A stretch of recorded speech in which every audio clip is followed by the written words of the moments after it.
రాష్ట్ర ప్రభుత్వం ఉద్యోగుల సంక్షేమానికి మరింత ప్రాధాన్యత ఇవ్వాలని టీఎన్జీఓ సంఘం జిల్లా అధ్యక్షులు గ్యాదరి పరమేశ్వర్ కోరారు.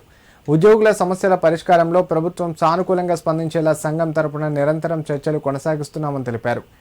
ప్రతి ఉద్యోగి సంఘం కార్యక్రమాల్లో చురుగ్గా పాల్గొని సంఘాన్ని మరింత బలోపేతం చేయాలని పిలుపునిచ్చారు.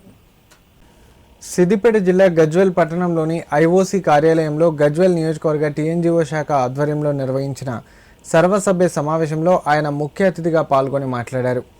ప్రభుత్వ ఉద్యోగులు ఎదుర్కొంటున్న వివిధ సమస్యలను ప్రభుత్వం దృష్టికి తీసుకువెళ్లి పరిష్కరించేందుకు సంఘం అన్ని స్థాయిల్లో కృషి చేస్తోందన్నారు. ఉద్యోగుల న్యాయమైన డిమాండ్ల సాధనకు సంఘటిత పోరాటమే మార్గమని, ఉద్యోగులంతా ఐక్యంగా ఉంటేనే హక్కుల సాధన సులభమవుతుందని చెప్పారు. ఉద్యోగుల సేవా నిబంధనలకు సంబంధించిన సమస్యలు, పదోన్నతులు, బదిలీలు, పెండింగ్ బిల్లులు, ఇతర పరిపాలనా అంశాల పరిష్కారానికి సంఘం ప్రత్యేక దృష్టి సారిస్తోందన్నారు. అనంతరం సభ్యులతో ముఖాముఖి నిర్వహించి వారి సమస్యలు, సూచనలు తెలుసుకున్నారు. సంఘం భవిష్యత్ కార్యాచరణ, సభ్యత్వ నమోదు, సంక్షేమ కార్యక్రమాలు, ఉద్యోగుల సమస్యల పరిష్కారానికి చేపట్టాల్సిన చర్యలపై విస్తృతంగా చర్చించారు. ఈ కార్యక్రమంలో జిల్లా ప్రధాన కార్యదర్శి విక్రమ్ రెడ్డి, సురేందర్ రెడ్డి, గజ్వేల్ బాధ్యులు రాజశేఖర్ రెడ్డి, లింగం, ప్రవీణ్, భరత్, శివప్రసాద్ పాల్గొన్నారు. ఉద్యోగి ఎంత ఇబ్బంది పడుతూ చేస్తున్నాడంటే గతంలో ఉన్నటువంటి పాలకులే కావచ్చు, ప్రస్తుతం పాలిస్తున్నటువంటి పాలకులే కావచ్చు, మనకు రావాల్సిన డిఏలు అయినా, పిఆర్సీ అయినా, దాంతో పాటు పెండింగ్ బిల్స్ అయినా, మిగతా విషయాలన్నా కూడా ప్రభుత్వం నిరంకుశంగా వివరిస్తున్నమాట. అది ఎవరు ఏమన్నా ఏది కాదన్నా వాస్తవమైన విషయం. ఈ సమస్యలను పరిష్కరించుకోవాలంటే ఖచ్చితంగా మన టీఎన్జీఓ సంఘం బలోపేతంగా ఉంటేనే ప్రభుత్వంపై మనము ఏదైనా సాధించుకోవడానికి అవకాశం ఉన్నది.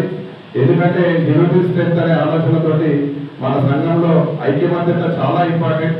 దాన్ని కాపాడుకోవడానికి మన దగ్గర ఉన్నటువంటి యూనిట్లో ఉన్న అన్ని ఫోరంలకు సంబంధించి, అన్ని శాఖలకు సంబంధించిన యూనిట్ అధ్యక్ష కార్యదర్శులు అయితేనేమి, మనలో పనిచేస్తున్న మహిళా సోదరి మనలు అయితేనేమి, అందరూ కూడా కలిసికట్టుగా ఉండే మన సమస్యను సాధించుకోవాల్సిన అవసరం ఉన్నది.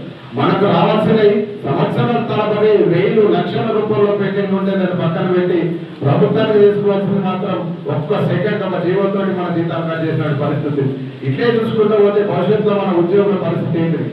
ఒక ప్రభుత్వ ఉద్యోగం చేసిన పాపానికి మనం 12 నెలల జీతం మనం తీసుకుంటే 10 నెలల జీతం మాత్రమే మన చేతికి వస్తారు. మిగతా 2 నెలల జీతం ట్యాక్స్ పేరు, ఐటీ పేరు మీద మన కటింగ్ పోతాయి.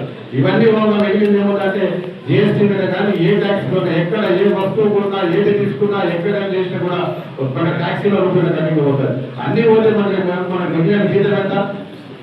ఒక్క జీతం తీసుకున్నందుకు ప్రభుత్వం ప్రవేశపెట్టిన ఏ పథకానికి కానీ, ఏ స్కీమ్ కానీ ఒక ప్రభుత్వానికి అర్హులు కాదు.